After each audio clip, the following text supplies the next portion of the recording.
안녕하세요. 개인정보 블랙박스 구독자 여러분. 추석 명절은 잘 보내셨는지요?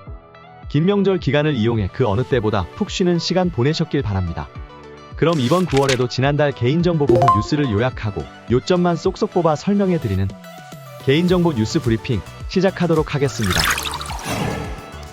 먼저 첫 번째 뉴스입니다. 최근 카카오 그룹산의 개인정보 문제가 자주 보이고 있습니다. 카카오페이가 중국 엔트그룹 계열사인 알리페이에 약 4천만 명의 개인 신용정보 542억 건을 고객 동의 없이 제공하다 금융당국에 적발되었습니다. 개인정보보호위원회는 관련 기업들을 대상으로 자료 제출을 요구하겠다고 8월 13일 밝혔습니다. 개인정보위는 개인정보보호법상의 개인정보 국외 이전 의무 준수와 관련한 사실 확인을 위해 카카오페이 등의 자료 제출을 요구할 계획이라며 필요할 경우 금융감독원 등 관계 기관과 협조하겠다고 했습니다. 이번 사건의 중심에 선 카카오페이뿐만 아니라 알리페이와 애플페이에도 관련 자료 제출을 요구한 뒤 이를 바탕으로 사실관계를 확인해 조사 착수 여부를 결정할 예정이라고 합니다. 또한 금감원에서는 네이버페이와 토스에 대해서도 해외 결제 대행 업무를 하는 과정에서 고객 동의 없이 개인 신용정보를 과다하게 제3자에게 넘긴 사실이 있는지 서면 점검에 나섰으며 추후 필요하다고 판단되면 현장 점검에 나설 계획이라고 합니다. 금감원은 조만간 카카오페이의 검사 결과 드러난 부당 위법 행위를 적시한 검사의견서를 보내 이에 대한 카카오페이 측의 공식 소명을 요구할 계획입니다. 카카오페이 사건으로 인해 개보위와 금감원 두 개 기관이 관련사, 유관사를 모두 조사, 점검하고 있는 모양새인데요. 어쩌다 이런 대규모 조사가 이루어지게 되었는지 사건의 경위를 알아보겠습니다. 최초 금감원은 외국환 관련으로 해외결제 부문에 대해 카카오페이 현장 검사를 수행하게 되었습니다. 이때 지난 6년여간 4천만여 명의 카카오 계정 아이디와 휴대전화 번호 등 542억 건의 개인 신용정보를 고객 동의 없이 제3자인 중국 알리페이에 제공한 사실을 적발한 것입니다. 금감원에 따르면 2018년 4월부터 현재까지 매일 한 차례에 걸쳐 누적 4,045만 명의 카카오 계정 아이디와 휴대전화 번호, 이메일, 카카오페이 가입 내용, 카카오페이 거래 내용 등 542억 건의 개인 신용정보가 카카오페이로부터 중국 알리페이에 제공되었다고 합니다. 카카오페이가 알리페이에 개인 신용정보를 제공한 것은 애플 앱스토어 입점에 필요한 NSF 스코어 산출을 위해서였습니다. 이때 애플은 일괄 결제 시스템 운영을 위해 개인 신용정보를 요청하게 되는데 알리페이가 카카오페이의 애플 앱스토어 입점을 위해 고객 신용정보를 카카오페이에 요청했고 카카오페이는 해외 결제를 이용하지 않은 이들을 포함한 전체 고객의 개인 신용정보를 정보 주체의 동의 없이 넘겼다고 합니다. 이때 금감원의 지적과 카카오의 반박으로 논쟁이 되고 있는 건 두 가지 포인트가 있습니다. 첫째, 카카오페이는 이러한 형태의 개인 신용정보 제공은 고객 동의를 요구하지 않는 사항이라고 주장하고 있습니다. 즉, 카카오페이가 알리페이의 개인정보 처리의 업무를 위탁한 개인정보 처리 위수탁에 해당하여 고객 동의 필요 사항이 아니라는 것입니다. 다만 만약 개인정보 처리 위수탁에 해당한다면 해당 내용이 개인정보 처리 방침에 공개되어 있어야 하고 위탁자와 수탁자 간 개인정보 처리 위수탁 계약을 맺고 있어야 합니다. 부가적으로 위탁자가 수탁자의 개인정보 처리 행위를 관리 감독할 의무도 생기죠. 현재까지는 개인정보 처리 방침이나 위수탁 계약서 등 위수탁이었음을 입증할 만한 자료는 확인되지 않은 것으로 보입니다. 둘째, 금감원은 카카오페이가 알리페이의 개인정보를 국외 이전함에 있어서 안전하지 않은 암호화 방식을 사용했다고 지적하고 있습니다. 카카오페이가 암호화에 사용한 프로그램은 샤이56 알고리즘을 사용한 것으로 추측되고 있습니다. 샤이56은 일반적으로 안전한 일방향 암호화 방식으로 통용되고 있는데요. 다만 암호화할 때 솔트를 추가하지 않으면 미리 암호화 가능한 단어 조합을 레인보우 테이블로 만들어 역으로 유추가 가능합니다. 여기서 솔트는 암호학에서 샤이56 같이 데이터를 해시 처리하는 단방향 함수의 추가 입력으로 사용되는 랜덤 데이터입니다. 샤이56 같은 단방향 암호화 시 솔트 값을 추가한 경우 해시될 문자열을 유추할 수 없기 때문에 복호화가 불가능하다고 볼 수 있습니다. 금감원은 카카오페이가 샤이56을 사용했지만 이때 솔트를 추가하지 않아 해당 암호화가 일반인도 풀 수 있는 수준이라고 지적한 것으로 보입니다. 구독자분들 중 샤이56을 사용한 데이터의 암호화 결과가 궁금하시다면 검색창에 샤이56 해시 생성기라고 검색해보세요. 원하는 문자열을 샤이56으로 해시 암호화할 수 있는 사이트들이 많이 공개되어 있습니다. 이 두 가지 포인트에 대해 잘 해명이 되지 않는다면 카카오페이는 개보위, 금감원의 행정처분을 피해가기 어려울 것으로 보입니다.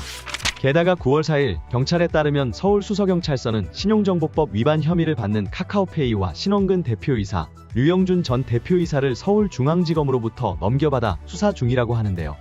지난 8월 시민단체 자유대한호국단이 카카오페이가 한국 국민의 개인정보를 무방비하게 중국 측에 유출했다며 서울중앙지검에 고발장을 접수하였으며 이후 경찰로 이송되어 수사가 이루어졌다고 합니다. 하나의 사건으로 인해 금감원, 개보위, 경찰의 조사를 동시에 받게 되어 카카오페이가 고열을 앓고 있을 것 같습니다.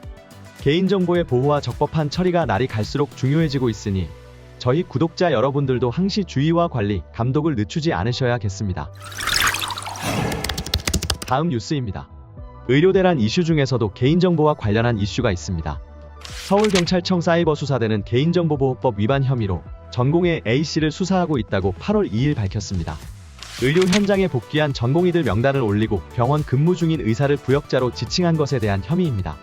경찰에 따르면 A씨는 지난 6월 의사 커뮤니티 메디스태프와 텔레그램에서 의료 현장에 복귀한 전공의 명단을 게시하는 등 개인정보를 공개한 혐의를 받고 있습니다. 경찰은 앞서 보건복지부와 교육부로부터 의뢰를 받아 수사에 착수한 뒤 7월 19일 압수수색을 통해 피의자 2명을 특정했습니다. 경찰 관계자는 앞으로도 이와 유사한 온라인상 행위에 대해 엄정하게 수사할 예정이라고 밝혔는데 바로 최근에도 비슷한 사건이 발생했습니다. 아카이브 사이트에 응급실에서 근무하는 의사의 실명을 악의적으로 공개한 블랙리스트가 등장했다고 합니다. 의료계에 따르면 병원에 복귀한 전공의 전임의 등 개인정보가 담긴 이른바 블랙리스트 사이트인 감사한 의사의 응급실 부역 코너가 만들어졌는데 이 코너에는 군 복무 중인 와중에도 응급의료를 지켜주시는 선생님 감사합니다 라는 글과 함께 응급실에 파견돼 근무 중인 군의관으로 추정되는 의사들의 실명이 공개됐다고 합니다. 실제 사이트에서는 감사하다는 표현은 반어법이고 개개인에 대한 신상이 악의적으로 공개되어 있다고 하네요. 정윤순 보건복지부 보건의료정책실장은 9월 9일 서울 종로구 정부서울청사에서 열린 응급의료 등 비상진료 대응 관련 브리핑에서 현재 응급실에서 근무하는 의사의 실명을 악의적으로 공개하는 아카이브 형식의 감사한 의사 명단 사이트가 진료 현장에서 근무하는 의료진분들의 사기와 근로 의욕을 꺾고 있다고 표명하였습니다. 이어 일부 군의관은 이런 사건으로 말미암아 대인기피증까지 겪으며 고통스러운 시간을 보내고 있다고 한다며 정부는 이들에 대해 수사를 의뢰했다. 이와 같이 의료 현장에서 성실히 근무하시는 의사들을 악의적으로 공개하는 불법 행위에 대해서는 수사기관과 협조하여 엄단하겠다고 강조했습니다. 해당 내용도 메디스태프 사건과 유사하다면 개인정보보호법 위반 혐의로 처벌 대상이 될 수 있겠네요. 다음 뉴스는 유사한 두 개의 뉴스를 연속해서 말씀드리겠습니다. 구직 사이트를 이용해 채용기업인 양 개인정보를 무단으로 수집하는 경우가 유행하는 것 같으니 조심할 필요가 있겠습니다. 구직 사이트에서 알게 된 개인정보 5천여 건을 보이스피싱 조직에 팔아넘긴 20대가 징역형의 집행유예를 선고받았습니다. 부산지법 형사 17단독 목명균 판사는 사기 및 개인정보보호법 위반 혐의 등으로 재판에 넘겨진 20대 여성에게 징역 2년에 집행유예 3년을 선고했다고 8월 16일 밝혔습니다. 법원이 인정한 범죄 사실을 보면 이 여성은 2022년 10월 허위로 사업자 등록을 한 뒤 구인 구직 사이트에 기업 회원으로 가입해 이력서를 남긴 구직자들의 성명, 전화번호 등 개인정보 5천여 건을 보이스피싱 조직에 넘기고 755만 원을 챙겼습니다. 당시 일자리를 찾던 이 여성은 개인정보를 넘기면 돈을 주겠다는 보이스피싱 조직의 제안을 받고 이 같은 범행을 저질렀다고 하네요. 반면 8월 23일 형사 14단독 박일항 판사는 개인정보보호법 위반 혐의로 기소된 50대 A씨에게 징역 6개월을 선고했습니다. 박 판사는 A 피고인은 보이스피싱 등 신종 사기와 관련해 여러 번 처벌받은 전력이 있음에도 다시 보이스피싱 조직과 공모해 개인정보를 취득했다며 보이스피싱 조직으로부터 이체받은 횟수나 액수를 고려하면 보이스피싱 조직이 피고인을 통해 상당한 양의 개인정보를 취득했을 것으로 짐작된다고 판시했습니다. A씨는 2022년 3월 31일부터 4월 1일까지 국내 구인 구직 사이트에 기업 회원으로 등록한 뒤 이력서 열람권을 구매해 구직자 26명의 이력서를 열람하고 보이스피싱 조직원에게 이들의 이름, 연락처, 주소, 학력, 경력 등을 제공한 혐의입니다. 그는 실제 회사를 경영 중이거나 구직자를 채용할 계획이 아님에도 성명불상의 보이스피싱 조직원으로부터 이력서 열람권을 구매하고 아이디와 패스워드를 전달해 이력서를 열람하게 해주면 개인정보 한 건당 500원을 지급하겠다는 제안을 받고 범행한 것으로 조사됐습니다. 앞서 소개한 20대 여성의 범죄 방법과 거의 동일하다고 볼 수 있네요. 소개해드린 두 뉴스에서 범죄에 가담한 20대 여성, 50대 남성에게도 분명 잘못이 있지만 이러한 범죄 방법을 주도한 보이스피싱 조직이 있기에 앞으로도 비슷한 유형의 범죄가 유행할 것으로 예상되네요. 구직자의 절박한 마음을 이용하고 개인정보까지 판매하다니 정말 안타깝습니다. 다섯 번째 뉴스입니다. 방송통신심의위원회가 지식정보 사이트 나무위키의 사생활 침해 정보에 대해 제재 방안을 마련하겠다고 밝히자 나무위키가 개인정보 관련 편집 지침 개정을 추진하고 있습니다. 나무위키는 8월 19일 편집 지침 공간에 개인정보 관련 서술의 입증 책임 강화를 위한 특정인 관련 문서 문단 개정이라는 토론 글을 공유했는데요. 한 사용자는 최근 개인정보를 침해하는 나무위키의 서술에 대한 나무위키 외부에서의 지적이 있으며 이에 대한 우려를 불식하기 위해 개인정보 관련 서술에 대해 편집 분쟁이 발생했을 경우 서술 존치 측의 입증 책임을 강화하는 개정안을 제안한다고 밝혔습니다. 제안된 개정사항은 개인정보의 서술은 최소한 공익성이 존재해야 하며 흥미본의를 위한 것이 아니라는 것을 명시, 개인정보와 관련된 서술에서 입증 책임이 서술 존치 측에 있도록 변경, 합법적으로 공개된 정보에서 요구하는 기준 중 하나인 언론 매체의 보도를 제도권 언론의 보도로 강화하는 것입니다. 2015년부터 운영된 나무위키는 다양한 주제에 대해 백과사전식 정보를 제공하는 온라인 지식 정보 사이트로 불특정 다수가 직접 내용을 추가하고 수정할 수 있어 정보량은 풍부하지만 객관성과 신뢰도에서 종종 문제가 되어 왔습니다. 이에 방심위는 일반인에 가까운 개인에 대해서까지 사생활 침해 정보를 담아 관련자들의 신고 및 삭제 요청이 잇따르자 제재 방안을 마련하기로 한 것입니다. 지난 8월 14일 열린 통신심의소위원회에서도 방송 또는 소셜미디어 활동을 통해 인지도는 있지만 사실상 일반인에 가까운 개인 2명이 나무위키 내 노출 정도가 높은 전 연인과의 사진, 가족 학력 등과 관련한 잘못된 내용들이 포함되어 있다며 삭제를 요청했습니다. 방심위는 전례에 따르면 해당 없음 결정했겠지만 이러한 심의 방향이 시대 흐름과 맞지 않는다고 보고 일단 의결을 보류한 뒤 법조인 등이 포함된 통신자문특별위원회에 해당 사례들에 대한 의견을 요청했다고 하네요. 방심위는 자문특위에서 의견을 제시하면 나무위키의 자율 규제를 강력히 권고하고 실효성 있는 대응 방안도 강구할 방침이라고 합니다. 아무래도 인터넷에 공개된 정보는 정보 주체 이외로부터 수집할 수 있는 정보가 될 수 있기 때문에 정보 주체의 권리 범위에 벗어나 사생활이 침해되지 않도록 관리 방안이 필요할 것 같네요. 이번 달 마지막 뉴스입니다. 개인정보 지우개 서비스를 통해 과거에 올린 게시물에 대해 삭제 또는 가림 처리된 건수가 작년보다 2배 이상 많은 것으로 집계되었다고 합니다.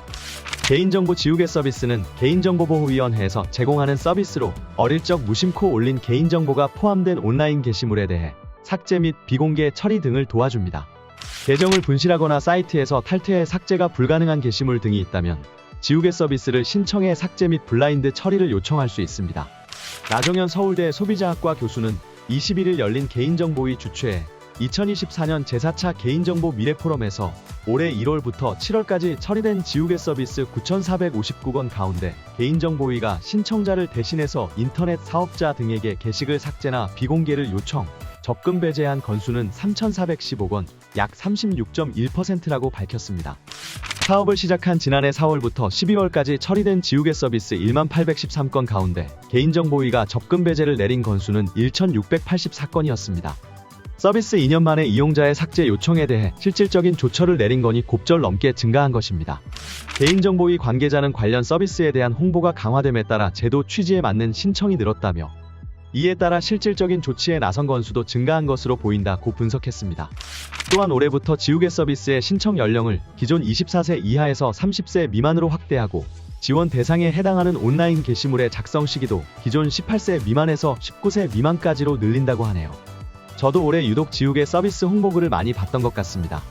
저희 구독자분들 중에서도 30세 미만에 해당하신다면 개인정보 포털 페이지 메인에서 지우개 서비스를 바로 이용하실 수 있으니 한번 확인해보시면 좋겠네요. 네, 이렇게 이번 개인정보 뉴스 브리핑에서도 지난달 주요 개인정보 보호 관련 소식들을 전해드렸습니다. 9월 연휴 기간을 이용해 해킹이나 보이스피싱 등 악성 개인정보 침해가 일어나기 쉬울 것으로 보이는데요. 구독자 여러분들은 저희 블랙박스와 함께 미리미리 대응하여 아무런 피해 없이 즐거운 9월을 보내시기 바랍니다. 앞으로도 개인정보 뉴스 브리핑과 함께 실무자의 입장에서 도움이 되는 유용한 정보, 국민의 입장에서 알면 좋은 유익한 정보 많이 공유드리도록 할 테니 이 영상이 도움이 되셨다면 개인정보 블랙박스 구독, 좋아요, 알람 설정까지 부탁드립니다.